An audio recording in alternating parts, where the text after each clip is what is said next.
شریعت اسلامیہ میں ماتم کرنا، اپنے چہرے کو مارنا مصیبت کے وقت اور گریبان چاک کرنا، اپنے سر پر مٹی ڈالنا، اسی طریقے سے اپنے آپ کو تکلیف دینا حرام ہے۔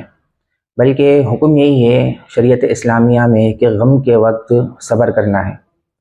اللہ تبارک و تعالیٰ نے قرآن پاک میں ارشاد فرمایا وَلَنَبْلُوَنَّكُمْ بِشَيْءٍ مِّنَ الْخَوْفِ وَالْجُوعِ وَنَقْصٍ مِّنَ الْأَمْوَالِ وَالْأَنفُسِ وَالثَّمَرَاتِ وَبَشِّرِ الصَّابِرِينَ۔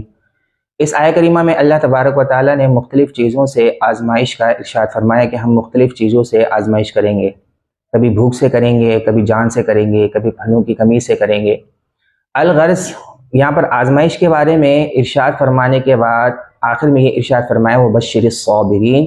یہاں پر واویلا کرنا نہیں ہے، چہرے پر ہاتھ مارنا نہیں ہے کہ مصیبتیں ہمارے اوپر نازل ہو گئیں، چہرے پر ہاتھ ماریں یا گریبان چاک کریں، بلکہ اللہ تبارک و تعالیٰ نے ارشاد فرمایا وَبَشِّرِ الصَّابِرِينَ، یعنی صبر کرنے والوں کو خوشخبری دیجیے۔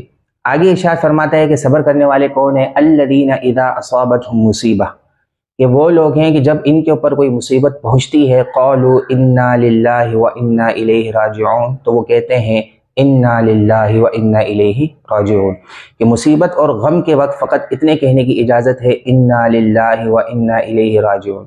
آگے اللہ تبارک و تعالیٰ ارشاد فرماتا ہے اولئک علیہم صلوات من ربہم ورحمہ واولئک هم المہتدون، انہی کے اوپر ان کے رب کی طرف سے رحمتیں ہیں اور یہی لوگ ہدایت یافتہ ہیں۔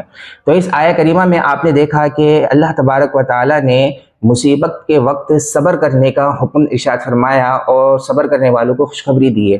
اس میں واویلا کرنا بالکل بھی نہیں ہے، کیونکہ واویلا کرنا اور جزا و فضا کرنا، اپنے آپ کو مارنا، تکلیف دینا، یہ صبر کے بالکل اپوزٹ ہے، صبر کے بالکل خلاف ہے، اور صبر کے خلاف کوئی کام کرنا یہ حرام اور ناجائز ہے۔ لہذا جب بھی اگر کوئی مصیبت پہنچے، کسی بھی غم، کوئی بھی غم ہو، کوئی مصیبت ہو، تو اس وقت بندے کو صبر کرنا چاہیے۔ اظہار غم کے سلسلے میں اپنے آپ کو تکلیف دینا یہ بالکل بھی جائز نہیں ہے۔ اسی طریقے سے اللہ تبارک و تعالیٰ دوسرے مقام پر ارشاد فرماتا ہے وَاصْبِرْ وَمَا صَبْرُكَ إِلَّا بِاللَّهِ، آپ صبر کیجئے اور آپ کا صبر کرنا محض اللہ تبارک و تعالیٰ کی توفیق سے ہی ہے، وَلَا تَحْزَنْ عَلَيْهِمْ، اور ان پر غمگین مت ہوئیے۔ تو اس آیہ کریمہ میں اللہ تبارک و تعالیٰ نے غم اور مصیبت کے وقت صبر کرنے کا حکم ارشاد فرمایا کہ صبر کرے، واویلا نہ کرے، اپنے آپ کو نہ مارے نہ پیٹے۔ اگر ہم احادیث کا مطالعہ کریں تو احادیث میں بھی ہم کو ایسی روایتیں ملتی ہیں کہ سرکار دو عالم صلی اللہ تعالیٰ علیہ وآلہ وسلم نے ان چیزوں سے منع فرمایا جو خلاف صبر ہیں۔ چنانچہ حضرت عبداللہ رضی اللہ تعالیٰ عنہ سے روایت ہے کہ سرکار دو عالم صلی اللہ تعالیٰ علیہ وآلہ وسلم نے ارشاد فرمایا جو شخص منہ پر تماچے مارے، گریبان چاک کرے اور زمانے جاہلیت کی طرح چیخ و پکار کرے وہ ہمارے دین پر نہیں ہے۔ اس حدیث پاک میں بھی آپ نے دیکھا کہ سرکار دو عالم صلی اللہ تعالیٰ علیہ وآلہ وسلم نے فرمایا کہ جو یہ کام کرے گا وہ ہمارے دین پر ہی نہیں ہے، ناراضگی کا اظہار فرمایا سرکار دو عالم صلی اللہ تعالیٰ علیہ وآلہ وسلم نے۔ لہذا جو غم کے وقت، مصیبت کے وقت اپنے سینے پر ہاتھ مارتے ہیں، اپنے چہروں پر ہاتھ مارتے ہیں، اپنے رانوں پر ہاتھ مارتے ہیں، اور نہ جانے کون کون سے ایسے الفاظ ادا کرتے ہیں کہ اللہ کی پناہ، چیخ و پکار بہت زیادہ حد سے زیادہ کرتے ہیں، تو سرکار دو عالم صلی اللہ تعالیٰ علیہ وآلہ وسلم نے ایسے طریقے کو اپنانے سے منع فرمایا، اور سرکار ارشاد فرماتے ہیں یہ ہمارا دین نہیں ہے، بلکہ سرکار نے ارشاد فرمایا یہ ہمارے دین پر ہی نہیں ہے۔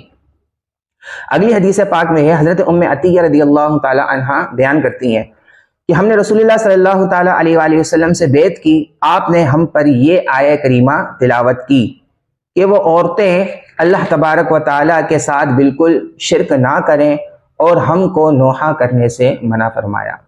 تو ان آیات اور ان حدیث سے پتہ لگا کہ مصیبت کے وقت نہ نوحہ کرنا چاہیے، نہ چہرے کو مارنا چاہیے، نہ سینے کو مارنا چاہیے، نہ ایسے حرکتیں کرنا چاہیے جو خلاف صبر ہوں۔ حکم یہی ہے شریعت اسلامیہ میں کہ آپ صبر کریں۔ وجہ یہی ہے میرے محترم دوستوں اور بزرگوں، یہ جسم اللہ تبارک و تعالیٰ کی ملکیت ہے، یہ ہماری ملکیت بالکل بھی نہیں ہے، ہم اس کے مالک نہیں ہیں، لہٰذا ہم اس کو تکلیف دیں یہ اللہ تبارک و تعالیٰ کے رضا کے خلاف ہے۔ اور اس طریقے سے واویلا کرنا، اپنے آپ کو مارنا، یہ پیٹنا، یہ اللہ تبارک و تعالیٰ کی تقسیم کے بھی خلاف ہے، اللہ رب العزت کی رضا کے بھی خلاف ہے، کہ اللہ رب العزت چاہتا تھا کہ اس بندے کو غم پہنچے، لیکن اس نے واویلا کر اس بات کو ظاہر کرنے کی کوشش کی کہ میں اس پر راضی نہیں ہوں، حالانکہ اللہ تبارک و تعالیٰ کی رضا یہی ہے کہ اس کے اوپر مصائب نازل ہوں، اور مصائب نازل کرنے کا مقصد کیا ہوتا ہے کہ بندے کے درجات بلند ہوں، بندے کے گناہ معاف ہوں۔ لہٰذا واویلا کرنے سے یہ ہوگا کہ بندہ یہ اظہار کر رہا ہوتا ہے کہ اللہ تبارک و تعالیٰ کی رضا کے بالکل خلاف کام ہے، یہ ظاہر کر رہا ہوتا ہے کہ بالکل میں اس سے راضی نہیں ہوں۔ اور ایک اور بات میں آپ کو اس کی طرف اشارہ کرنا چاہتا ہوں، لے جانا چاہتا ہوں۔ دیکھیے، امت مسلمہ کے لیے، سرکار صلی اللہ علیہ وسلم کی امت کے لیے سب سے بڑا ثانیہ یہ ہوا کہ سرکار دو عالم صلی اللہ تعالیٰ علیہ وآلہ وسلم نے اس دنیا سے رحلت فرمائی۔ یہ سب سے بڑا ثانیہ اس امت کے لیے۔ آپ ذرا خود تصور کیجئے، کون سے صحابہ نے سرکار صلی اللہ علیہ وسلم کی وفات پر اپنے سینے کو مارا، اپنے چہروں کو مارا، واویلا کیا، نوحہ کیا؟ کئی ایسی روایتیں ملتی ہیں؟ بالکل بھی آپ کو نہیں ملیں گی۔ اسی طریقے سے اہل بیت عظام نے سرکار صلی اللہ علیہ وآلہ وسلم کی وفات پر کیا ایسے معاملات کیے؟ بالکل بھی آپ کو ایسے معاملات نہیں ملیں گے۔ اس کے بعد جب حضرت علی کرم اللہ وجہ الکریم کو جب شہید کیا گیا تو اہل بیت عظام نے کیا ماتم کیا؟ کیا اپنے چہرے کو مارا؟ کیا اپنے رانوں کو مارا؟ کیا گریبان کو چاک کیا؟ کیا نوحہ کیا؟ یعنی ایسے کام کیے جو صبر کے بالکل خلاف ہے۔